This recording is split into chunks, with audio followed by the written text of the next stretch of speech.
Hello my fellow riders and welcome back to Riding Reviews. Today we are going to be talking about Q&A questions from you the subscriber, some updates on my channel and whatever questions you guys have going forward.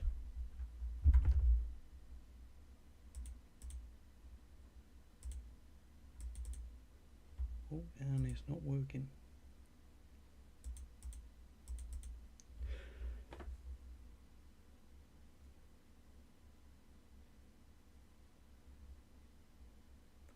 So the first question we had was from Crazy Motorcycles, and it says on there, I have just got a Yamaha YZF R125 2001. What bike do you feel can stand up to the quality and speed? This one has been covered quite a lot by Nathan Bowman, I think his name is. He had a YZF 125 after owning a Yamazaki YM50RE. So maybe with that sort of thing, you should go and have a look at his channel. There will be a link in the description if you are looking for information on that. But quite a lot of the Chinese motorcycles, especially this year, are actually getting quite a bit better. So you've got the Yamazaki are potentially bringing some out later on this year in a 125cc format. The Zontes have their ZT125U, ZT 125U1 and the G1, which are really good bikes. Bullet or Nico have just brought out another one, and they are I think it's called the NC01, and that has the same engine in it as the UM Renegade, not UM Renegade, the UM Scrambler, which was a very powerful bike, and that one was massively overpowered. And the way that they got round overpowered on that is they put a bigger rear sprocket on it. So yeah, that one is also a good one. And the Lexmoto LSN, and again, is another good motorcycle going forward. But out of all of them, my personal opinion is that the the Zontes or Blue Rock are the better ones out of the two, but the Zontes is best out of all of them, I would say. In regards to Japanese equivalent bikes, or just so-called Japanese bikes, I don't know. I don't really keep an eye on the 125cc market for the Japanese ones, because I don't have access to them. So yeah, I can watch videos, other people's videos, but I don't have access to those bikes to do any videos on, any test rides, any reviews. So maybe in the future, when the channel gets a little bit bigger, I will be able to do that, but at the minute it's not something that I can do. Daniel Bishop, what's your thoughts on using E10 Fuel? Now, E10 Fuel is here to stay, and it's going to be here for quite a long time. So the next review on the E10 Fuel is 5 years after release, so it was released last year. So 5 years from then, they will be checking and seeing if it's correct for the UK market, which I'm pretty sure is going to have to stay here. The only issue with the E10 Fuel is, number one, it's not as efficient as the E5 fuel. Apparently they say that it's 2 to 10% less efficient, which means that you get less miles per gallon, less power. The other thing that you've got issues with on the E10 Fuel is water. So ethanol sucks in water, so any fuel that's been left in your tank for any amount of time is going to start to suck in water, and it's going to start to get issues with corrosion in the tanks.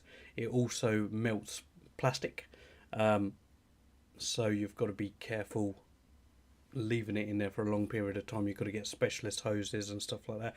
And there have been one or two bikes out there that have been overheating, because the new E10 fuel burns a lot hotter than the E5 fuel, and there is issues there with overheating and damaging the top end of the engine.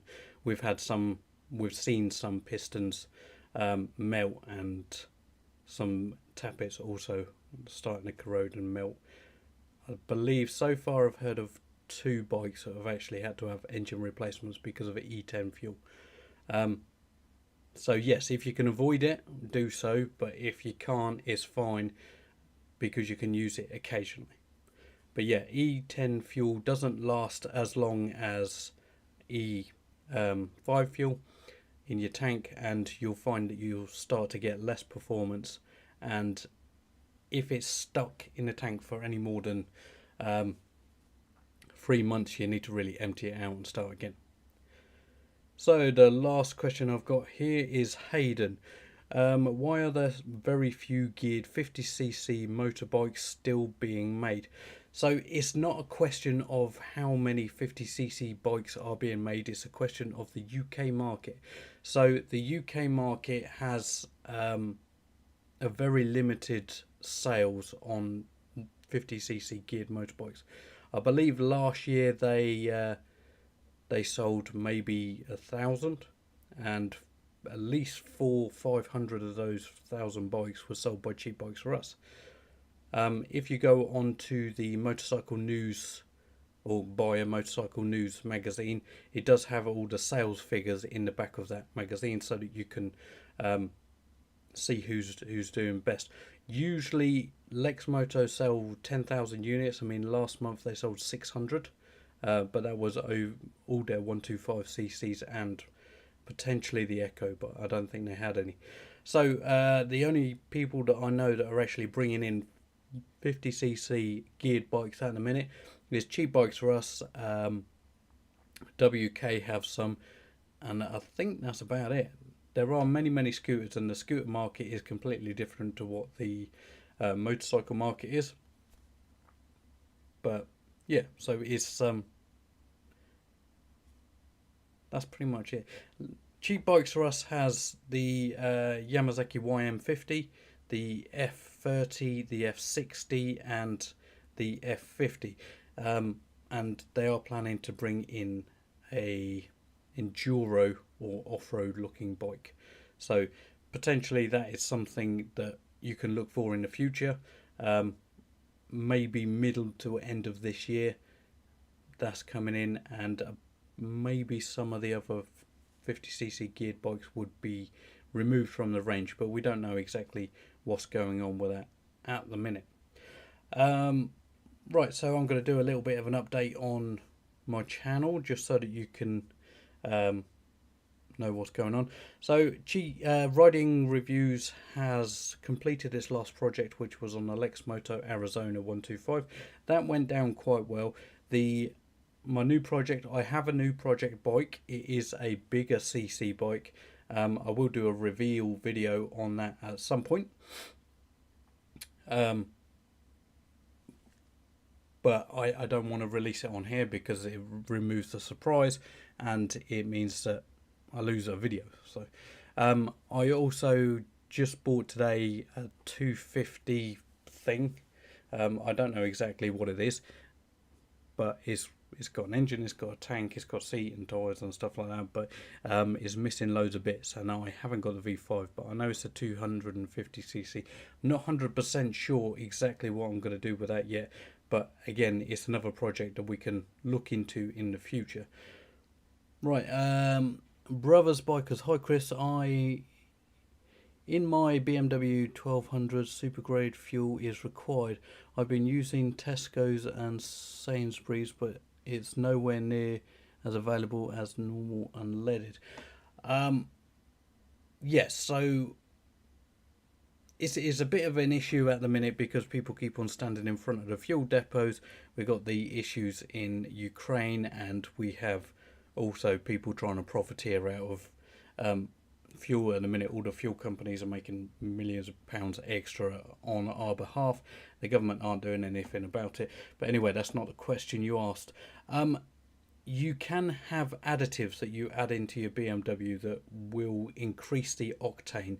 So your bike probably wants to run on something like 98 octane, whereas the E10 is about 95. if your bike was sold in anywhere other than like the first world country, then it will be able to run on slightly worse, but you're not going to be able to get the best performance out of it. Generally, with Tesco's fuel and Sainsbury's fuel, they're made to a budget and they don't have some of the additives, the lubrication in them.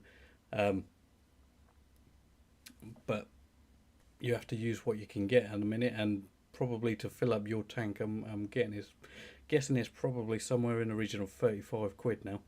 I know on my Pan-European 1100, last time I filled that up, it cost me 38 quid, and that was before the price hike. So yeah, lots of money on fuel nowadays.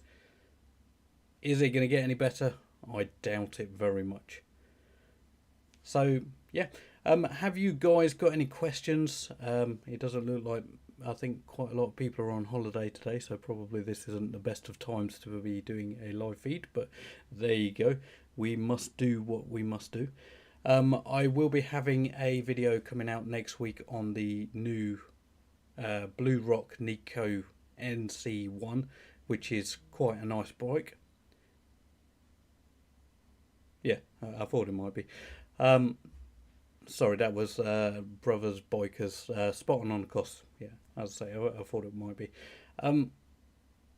Yeah, it's one of those things nowadays. We're going to have to get used to the price. Maybe we're going to go down to using smaller CC motorbikes, which I think is probably going to end up being the norm. I think maybe your BMW and my Pan-European are probably going to get too expensive to run, even though I only really do about 1,000 miles on that bike a year because I have access to so many others. But that's me. Different kettle of fish. Now, I know I have some issues on my channel at the minute with some people say that the way that I come across is a little bit boring, a little bit monotone. I am working on making this better, but all of this sort of stuff is fairly new to me. I've never done any video processing or video capture or anything like that in the past, and I am working really hard to make it so that you guys get a better experience, and eventually I want this to potentially be my full-time job, reviewing motorcycles, doing repairs and all that sort of stuff.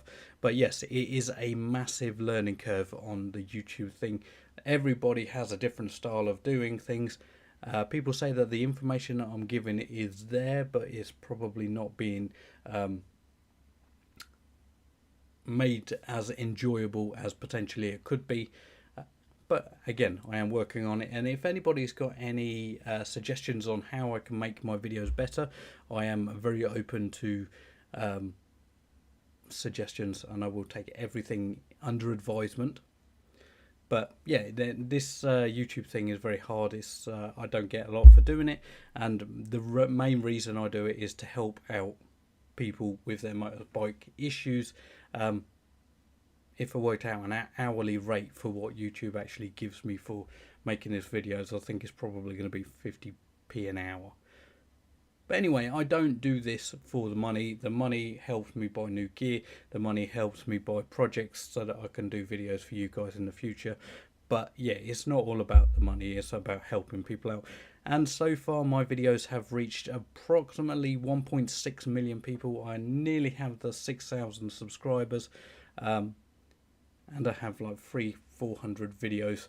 So I can't be doing that bad. So, unless anybody else has got any questions, I'm probably going to put a little bit of a stop to it at the minute on this live stream, just because yeah, I'm sure everybody's got better things to do other than me listening to me mumble on about stuff that probably doesn't really matter. So yeah, has anybody got any questions? I can answer them, and if not, I'm going to be calling it a day.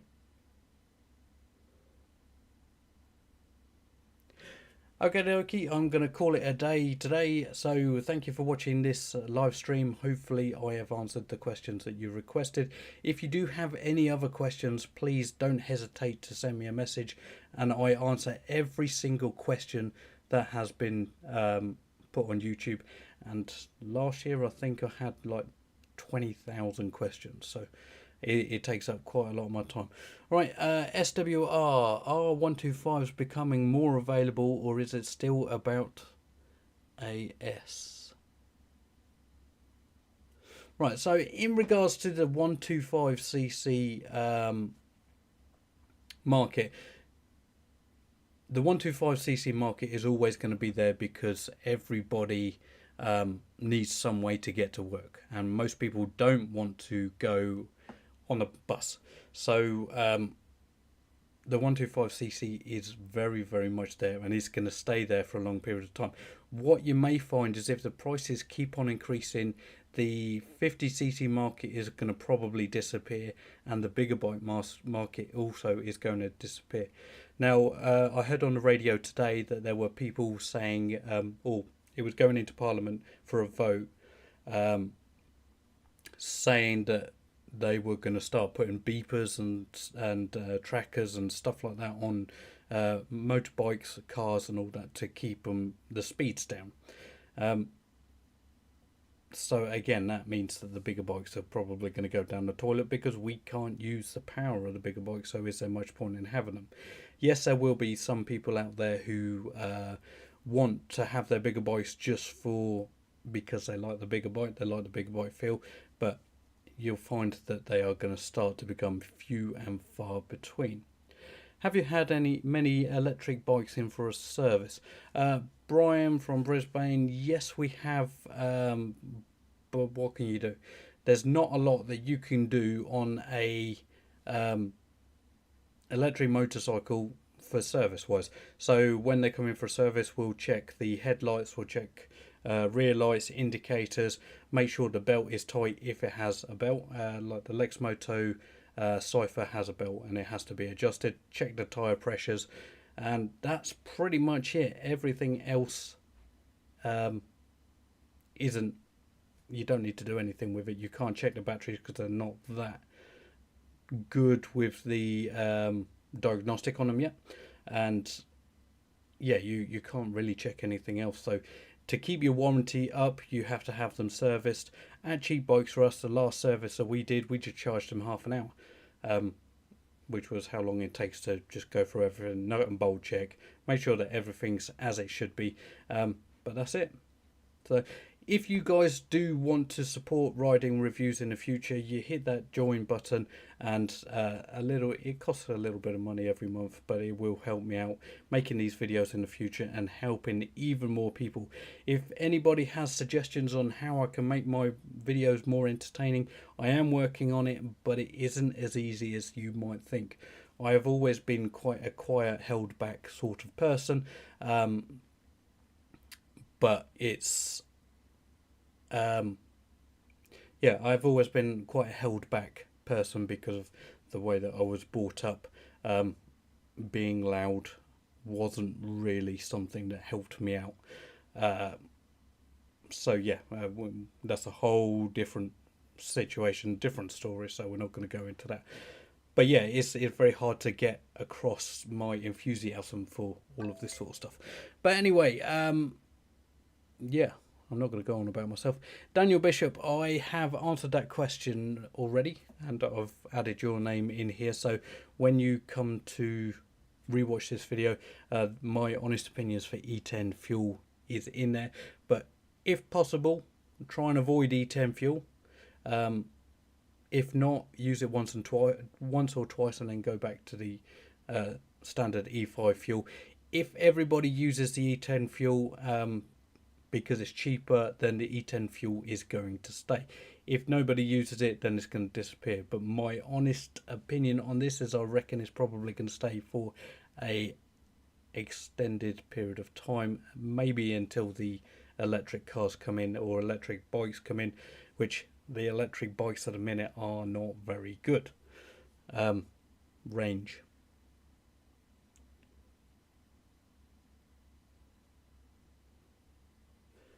Right, Brian from Brisbane, are you looking at a review of different charging methods for electric bikes?